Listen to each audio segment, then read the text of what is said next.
Bonjour et bonsoir à vous tous, les amis de la famille Apicience dans le monde. Nous sommes déjà en novembre. Beaucoup de choses se passent dans le monde, ainsi que dans la vie de chacun d'entre nous. N'oublions jamais que chaque jour est un cadeau que le Seigneur nous offre. Remercions le Seigneur et renouvelons notre détermination à vivre pleinement ce jour. Merci beaucoup, Seigneur. Aujourd'hui, je vous partage une parole du Seigneur qui est la suivante. Tout le monde ne trouvera pas le bonheur de la même manière.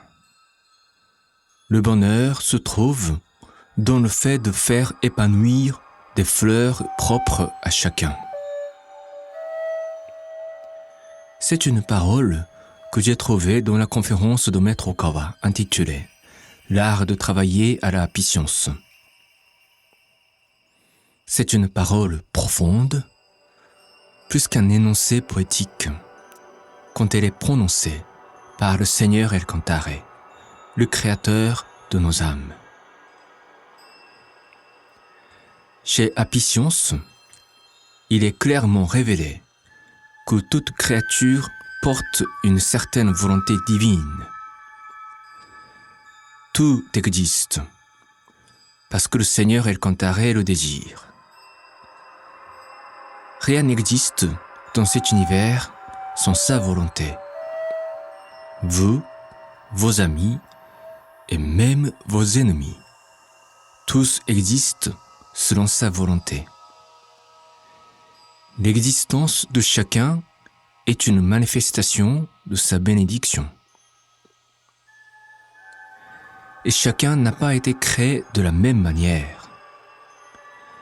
Même si tout le monde partage au fond la même nature divine en tant que ses créatures,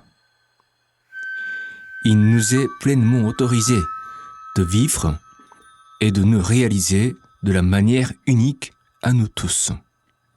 Si nous n'entravons ni les autres créatures à se réaliser pleinement, ni la volonté de notre Créateur de faire de ce monde un endroit de plus en plus merveilleux. Maître Okawa a dit un jour, « Les êtres humains n'ont pas été créés comme des robots. » Non, nous ne sommes pas des robots, qui sont conçus pour fonctionner exactement de la même manière en toutes circonstances. La nature divine qui nous habite se manifeste à travers sa capacité de choisir librement, de créer librement, de vivre librement. La liberté accordée à tout être humain est ainsi le synonyme de la miséricorde divine, selon Maître Okawa. Revenons à la première partie de la parole du Seigneur. Tout le monde ne trouvera pas le bonheur de la même manière. Je dirais que le bonheur n'est pas un objectif fixe qu'il faut atteindre. Le bonheur est plutôt un chemin. Il se révèle quand on a la certitude de progresser sur un chemin qui nous est destiné. C'est un chemin qui nous mène à l'éternel, un sentier qui mène au final, au sommet ultime qui est unique. À l'instar d'une haute montagne, il existe multiples chemins pour accéder au sommet qui est unique pour tous. Il revient à chacun d'entre nous de trouver son chemin. C'est même un devoir sacré pour nous tous, enfants de Dieu. Dans la deuxième partie, Maître Okawa nous dit « Le bonheur se trouve dans le fait de faire épanouir des fleurs propres à chacun. Notre vie est aussi un parcours de découverte de soi. Personne en ce monde ne sait exactement qui il est. Nous sommes aveugles en ce monde, ignorons d'où nous sommes issus, où nous irons après. Mais avec la foi qui éclaire les profondeurs de nos âmes, nous avançons dans notre voyage pour découvrir qui nous sommes. On doit reconsidérer l'importance de l'honnêteté. Surtout, l'honnêteté envers soi-même. On doit rester honnête et vrai avec soi-même, car sinon, on ne trouvera pas ce que sont les fleurs qu'on est censé porter au cours de notre périple terrestre. Maître Okawa nous dit, dans la même conférence, « La mission d'un liseron est de porter des fleurs de liseron.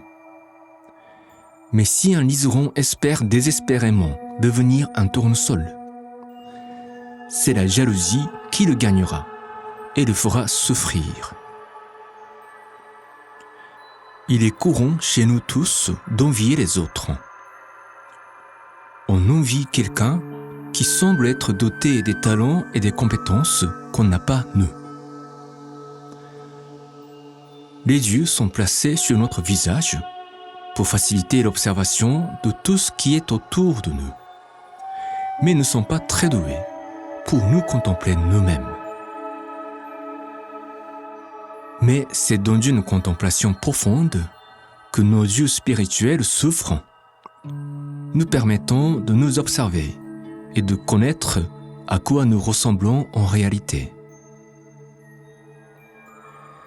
C'est ainsi que nous avons besoin des moments contemplatifs dans notre vie quotidienne pour ne pas perdre de vue notre véritable nature ou pour la découvrir de plus en plus profondément. Prenez ainsi le temps de méditer sur vous-même chaque jour. Connaissez-vous vraiment vous-même? Quel est le chemin qui vous est préparé? Vous empruntez votre propre chemin correctement, sans envier ce que sont et ce que font les autres? Ces interrogations que vous vous poserez sereinement vous indiqueront si vous êtes en phase avec votre véritable nature.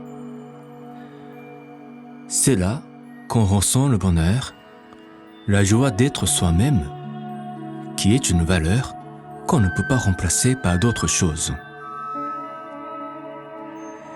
Utilisez les prières de la patience. Lisez les livres de Maître Okawa. C'est un grand privilège de tous les membres de la patience. Ce sont des repères dans votre voyage de la découverte de soi.